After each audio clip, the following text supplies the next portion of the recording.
So one of the great promises of the Nintendo Switch 2 is the ability to take your games on the go.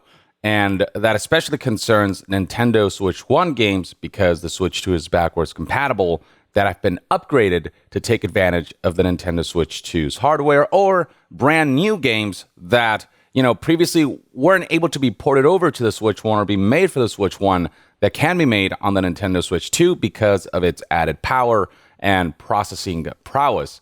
But that's an area where Nintendo seemingly, it's been hit or miss with a number of third-party entities speaking out about how frustrating it's been to actually get a Nintendo Switch 2 development unit, including apparently AAA companies and publishers and development studios. So this information comes from Digital Foundry. They recently did episode number 228 of their Direct Weekly podcast, where they talked about, the performance of the Nintendo Switch 2 for upcoming games like Elden Ring and Final Fantasy VII Remake, essentially ports that actually do take advantage of that hardware. But also they just talked about the state of third-party games on the Nintendo Switch 2 in general, and how, speaking to developers at Gamescom, many have felt that Nintendo just hasn't done themselves any favor by how restrictive they've been when it comes to distributing Nintendo Switch 2 development units. New Salad IGN transcribed what Digital Foundry said in that podcast, and it's really interesting to hear because, third party is an important part of any ecosystem. While Nintendo consoles mainly sell because of those first party games that you can only play on Nintendo consoles and, Nintendo games, for all of Nintendo's flaws, their games, they rarely miss. Their games are always stellar and developed with an incredible amount of passion and consideration and artistic flair and creativity. But, those third party games people also look forward to, especially the idea of taking them on the go. And so seeing that a lot of developers can't upgrade their games or make their games on the Switch 2, that's really unfortunate. And I have noticed that when I looked at games that have been upgraded to the Nintendo Switch 2 or, received a patch that takes advantage of the Switch 2, that is not as kind of well-paced as I thought it'd be. I thought, a bunch of games would immediately have Switch 2 versions or have a patch that can take advantage of the Switch 2, but that rollout has been slower than expected. There are certain games that I'm like, I wish this could be at higher frame rate and higher resolution, but are still essentially the Switch 1 version running on the Switch 2. And it seems as though there's a reason as to why that might be happening for certain games and IPs and, games made by specific companies. So right here we have John Lindman from Digital Foundry, who said the following. There's been a lot of talk about this lately that Nintendo seems to be almost discouraging Switch 2 development to some degree. I've spoken with plenty of developers where they told me that their game, they should just ship it on Switch 1 and rely on backwards compatibility. That, to me, is wild. Remember when Don Matrick told people, if you can't get online connectivity on Xbox One, because once upon a time before it launched, it was supposed to be an online-only device, just get an Xbox 360. Or when Nintendo itself said, if you can't get a Switch 2, just, get a Switch 1, which is never like the right kind of message to send when there are certain kinds of complaints about why those devices are inaccessible. Nintendo is doing the developer version of that by saying, if you can't make your games on the Switch 2 because we can't or are unwilling to provide you a development unit, just make your games on the Switch 1. But the hot new thing is the Nintendo Switch 2, and by granting developers the Switch 2 version, they can make both the Switch 1 version, which has a huge install base, and also for Switch 2 owners, they can make the best version of the game that runs with the best performance and graphics and resolution. Given that Nintendo Switch 2 is currently selling really well, and developers want to take advantage of both Switch 1 users and Switch 2 users, and have Switch users have the best version of the game. Lindman continues, there's a lot of developers that are unable to get Switch 2 dev kits. We talked to a lot of developers at Gamescom this year, and so many of them said the same things. They want to ship on the Nintendo Switch 2. They would love to do Switch 2 versions. They just can't get the hardware. It's really difficult right now. And Nintendo's lack of transparency on that front hasn't helped. A lot of developers are still in the dark as to why they haven't received a Switch 2 development kit and why others have been receiving Switch 2 development kits who, aren't maybe as big in the gaming scene or aren't making games that are as... And not to say that smaller developers don't deserve a chance to make games for the Switch 2. In fact, Nintendo has distributed Switch 2 development kits to smaller devs, but It's just baffling when some of the bigger devs are like, we're eager to make third-party games for you, games that, people know and love as far as IP is concerned, or that could really attract a lot of attention to the possibility of taking these kinds of games on the go that are more high profile, and, prioritizing things like the camera campfire game called Chillin' by Fire. I've never heard of this game, and it's cool that this game exists, but the prioritization of development studios who make titles like these that are very just like understated and certainly not system sellers, and not making development kits available to more developers who can bring more prominent titles to the forefront. It's just a really baffling decision that stifles Switch 2's ability to gain more traction as far as it being a machine that players can feel safe in knowing that third-party titles are coming to it, and they can play a lot of those games on it and, at full capacity with the Switch 2 hardware being taken advantage of. Oliver McKenzie from Digital Foundry spoke to this by saying, "I don't really know what Nintendo's mindset was with these sets of decisions as far as who gets Switch 2 development kits and who don't is concerned. I don't really understand the strategy because, like you said, even now developers are struggling to get systems. And I know that some months ago, when we were hearing things through the grapevine and talking to people, there were some weird exclusions with some big developers struggling to get kits for games.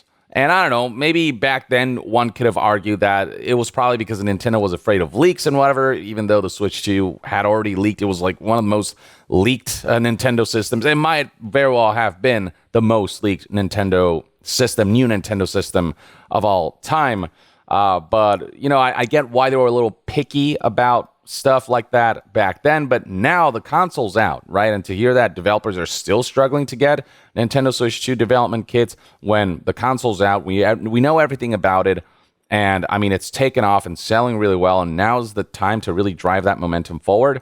It's just bizarre to hear. McKenzie continues, from what we've heard, there were some weird inclusions as well. Some indies were included, which is nice to see, but there's that campfire game, the camera campfire game, and they're getting kits. And some big developers, on the other hand, who develop AAA stuff, aren't necessarily in the pipeline there for kits. And yeah, I mean, so far, while I wouldn't say that third-party support for the Switch 2 is non-existent, I'm surprised that certain games haven't been announced to be ported over already, and it might have to do in large part with them just straight up not being able to because they don't have development kits that allow them to develop titles for the Switch 2 and really ensure that it's a polished experience on that specific hardware. So yeah, some big high-profile development studios are surprised that, this kind of unknown game, Chillin' by the Fire, gets a development kit, but some of those more high-profile companies who can deliver some of the more high-profile games just still haven't been able to get their hands on a development kit. It is really bizarre, as McKenzie highlights here, saying there's weird stuff about discouraging Switch 2 development explicitly for some games.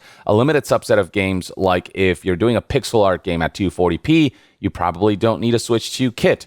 But there are very few games on the Nintendo Switch 1 that wouldn't benefit from being ported explicitly to the Nintendo Switch 2. Yeah, I mean, there's certain games that are just very low profile as far as graphics and performance is concerned, and it doesn't make that much of a difference if you were to make a Switch 2 version of that title.